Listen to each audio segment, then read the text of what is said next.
The sound of the Is everything baby's all right? scream Is the baby pierced through okay? the airplane cabin like a Yes, we are blade through perfectly ice. fine, thank you. Passengers looked Oh, on, good. irritated, sympathetic, or perhaps unconcerned. But there was no way to escape it. The sharp, dexterous wails that resembled those of an infant who didn't comprehend altitude, pressure, and exhaustion. In the first-class area, a wealthy individual in his early 30s stumbled, sweating on his temple. His expensive watch was gleaming under the cabin lighting, but the weight of his baby in arms, who was restless, appeared heavier than his wealth. He appeared to be in limbo at the time. If you believe in kindness, compassion, and a second chance, then please feel free to like, comment, share, or subscribe to the kindness thread to help spread more real, heartwarming stories. The man, Ethan Carter, was accustomed to working in the boardroom, rather than the cramped space of an airplane. His child Oliver had been crying continuously for almost an hour since the plane took off. Despite offering warm milk, a pacifier, and toys, the flight attendants were unsuccessful in providing any assistance. Ethan's face was filled with exhaustion and guilt as they traveled alone with his newborn son. The sound of the newborn being nursed to sleep was reminiscent of what he had lost 6 months ago. Grace had brought peace and calmness to his situation, but now he was alone, trying to reconcile with fatherhood amidst meetings, board calls, and nights spent singing lullabies. Passengers were muttering incessantly. A woman across the aisle shook her head and commented on wealthy individuals who are unable to conceive. The sound made Ethan feel hurt, and he was not angry, but rather ashamed that she was correct. He looked down at his son, whose face was red from the tears, and his hands were clutching the air for comfort that was missing. Ethan muttered, "I'm sorry, buddy, Daddy's trying," but his voice shook with emotion. A young woman, identified as Clara Evans, was just a few rows away from the incident and had been on her way home from visiting her sister. With a faded denim jacket in hand, she carried what had arguably been her once simple bag, her own baby girl, Lily, who snoozing with ease in her arms, calm and content as she watched them struggle from the moment she stepped on board. She could see the pain in the eyes of his eyes, the way he rocked the baby with an odd expression, as if it was doing his thing right but didn't know how.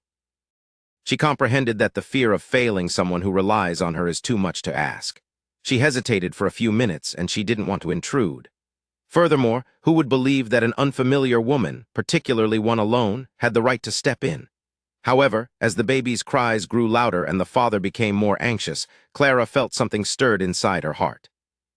She was unable to sit still. She stood up straight, walked up the aisle, and gently leaned in towards Ethan. "Excuse me," she said softly. He looked up, surprised, embarrassed, even defensive. Before he could say anything more, Clara said, "I think I can help." Ethan blinked and then proceeded to cry. With a nod and thoughtful muttering, she confided in another person, causing the others in the adjacent seats to gasp with relief. She later revealed, "Yes, I have given you breast milk." The cabin was filled with people offering to feed their daughter, who is around the same age. Ethan hesitated for a moment, unsure of what to say. It was an unexpected act of kindness, defying societal expectations, yet exuding pure humanity. He gazed down at his baby, whose wailing had turned into gentle whimpers, and then at the woman who offered to assist him, not out of compassion, with his eyes welled up. He nodded slowly, and his voice broke as he said, "Please, please help him." Clara sat beside him, and within seconds, the baby's cries softened into silence. The change was almost magical. The cabin was filled with the emptiness of the restless child, and Ethan's throat was swollen with emotion. Passengers who had been irritated a few moments earlier looked on without emotion, some with tears in their eyes. As Oliver savored his food, Ethan leaned back into his seat with gleeful eyes. He couldn't believe that a stranger had done something so selfless. The rhythmic engine revving and the stillness in his son's breathing made him feel like he had just been born. After the baby dozed off, Clara gave him a smirky look and handed him back. Ethan expressed gratitude, his voice ringing with gratitude. "You have no idea what this means to you," she said. "You don't have to thank me. I know what it's like to be alone with a crying baby." The rest of the flight ceased abruptly as Ethan looked at Clara and her daughter. He noticed the wrinkles in her jacket, the weariness of her eyes, and the warmth she gave her child. He recognized that she had little, but what she possessed was empathy. As the plane landed, passengers began to gather their belongings. Ethan stood, hugged Oliver, and looked at Clara. "Is it possible for you to forgive him?" She smiled and shook her head once more when he asked if she needed anything. She said, "I'll be patient with you and also with yourself." All he really needed was that. As she walked away, disappearing into the crowd with her daughter who was sleeping, Ethan felt a strange mixture of remorse and admiration. He longed to offer her something more to thank her properly. Even though it was a moment of grace, he knew that what she had given him was not something that could be repaid. Weeks later, Ethan remembered that day with fondness. His thoughts were fleeting as Oliver wept or felt isolated in his bedroom. He learned to be patient with himself and his family over time. He started reading parenting books, taking a break from work, and spending his evenings talking to his son.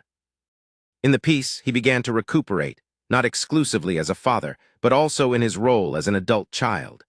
One morning, while feeding Oliver, I opened his laptop and stumbled upon an email from his employer. The proposal was to raise money and awareness to help single mothers who were struggling with their child care and job opportunities.